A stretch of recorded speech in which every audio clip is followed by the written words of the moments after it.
From collapse to glory, how Greece rose from the Dark Age. When civilizations collapse, it's rarely clean. Sometimes it's fire and blood, sometimes it's silence and abandonment. For the Mycenaean Greeks at the end of the Bronze Age, it was both.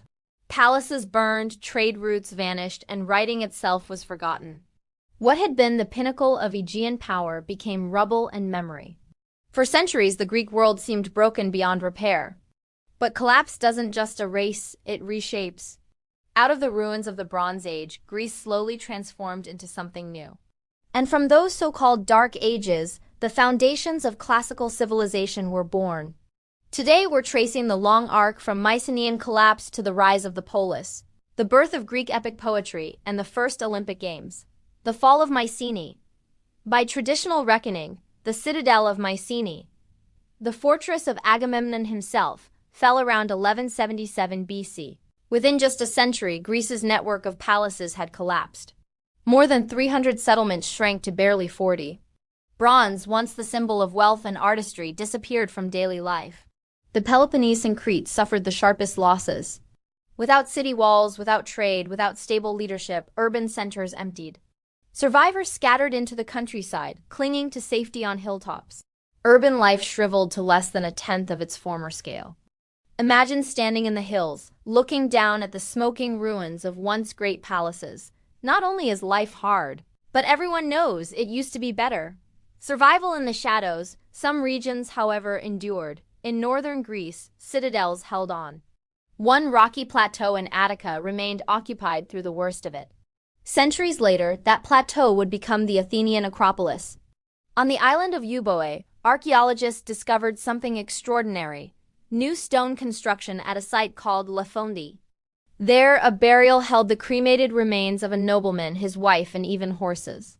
It echoed the heroic funerals of the Trojan War legends. Unlike other sites, this grave contained both bronze objects and early iron tools.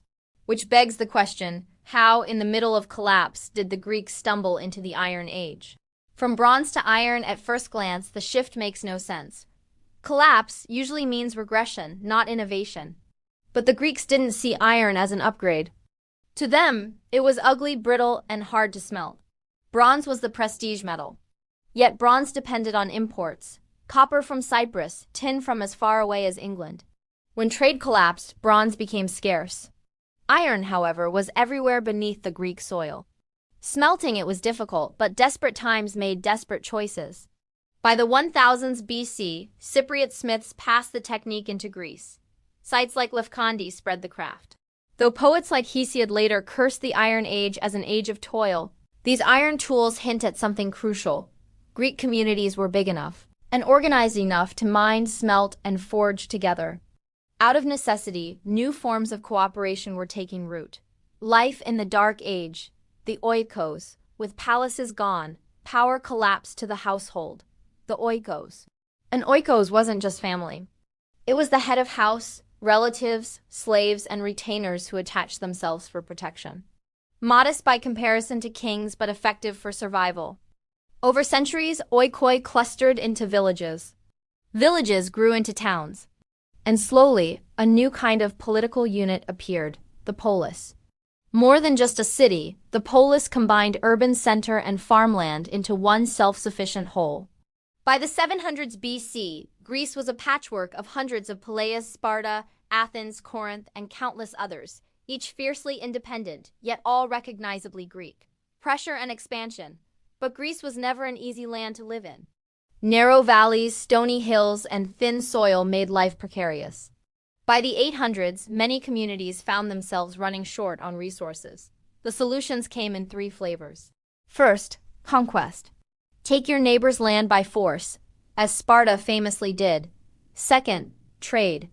Sell what you produce, buy what you lack. Athens leaned heavily on this strategy. Third, colonization. Send people abroad to start new cities on foreign coasts while keeping ties with home. This began in places like Euboea, but soon became a widespread Greek habit. These choices didn't just solve shortages, they expanded Greek culture across the Mediterranean and brought them into close contact with seafaring peoples like the Phoenicians. The return of writing. Of all the Phoenicians' goods, their greatest gift to Greece wasn't material at all. It was writing. Around the late 800s, a curious Greek saw Phoenicians jotting trade records and thought, we could use this. The Phoenician system was consonant-based, but Greek needed vowels. So the Greeks brilliantly repurposed unused letters into vowel signs. Suddenly, a short list of symbols could capture the entire spoken language with clarity. Laws, contracts, inscriptions, and most importantly, poetry could finally be written down again. After centuries of silence, Greece found its voice, oral tradition and Homer. But what stories were worth writing? Above all, tales of the Trojan War. Somehow, through the centuries of collapse, those stories had survived. Passed orally, performed in fragments, carried across villages by generations of poets. When writing returned, storytellers began weaving those fragments into larger epics. The war was too vast for one poem, so an entire cycle of stories took shape. Out of this oral web, the late 8th century gave us two towering works, the Iliad and the Odyssey. Tradition calls their author Homer, but these poems are really the product of countless poets and scribes, blending dialects from across Greece and memories stretching back to the Bronze Age. The result is uncanny. The world of small Dark Age communities mingles with echoes of the heroic Mycenaean past. The poems mourn the brutality of war, even as they celebrate the glory of heroes. They are, in a sense, the voice of every Greek who once looked down from a hillside at the ruins of their ancestors' palaces. Epics as identity, the Iliad and Odyssey are not sacred texts, but they became something just as powerful, a cultural charter. They taught Greeks what heroism meant, what values to uphold, and what flaws to avoid. On a meta level, they defined belonging. If you could read and appreciate these epics in Greek, you were Greek. So by the 700s, Greece had both political unity through the polis and cultural unity through epic poetry. Together, they formed the bedrock of a shared Greek identity, the Olympic spirit. And from that identity came competition. The Greeks loved to test themselves against one another in the pursuit of excellence, arete. In 776 BC, at the sanctuary of Zeus at Olympia, the first Olympic Games were held. Victors weren't just athletes, they were immortalized in verse, echoing the heroic swagger of Achilles and Odysseus. This passion for contest, whether on the battlefield, in politics, or on the athletic field, was the living legacy of the epic tradition, reshaped for a new age. So what do we see when we look back on the collapse of the Bronze Age? Palaces abandoned, trade shattered, writing lost. For centuries, Greece looked broken. Yet out of that wreckage, households became villages, villages became polis, and the stories of Troy survived to inspire an entire civilization. By the time of Homer and the Olympics, the Greeks had remade themselves.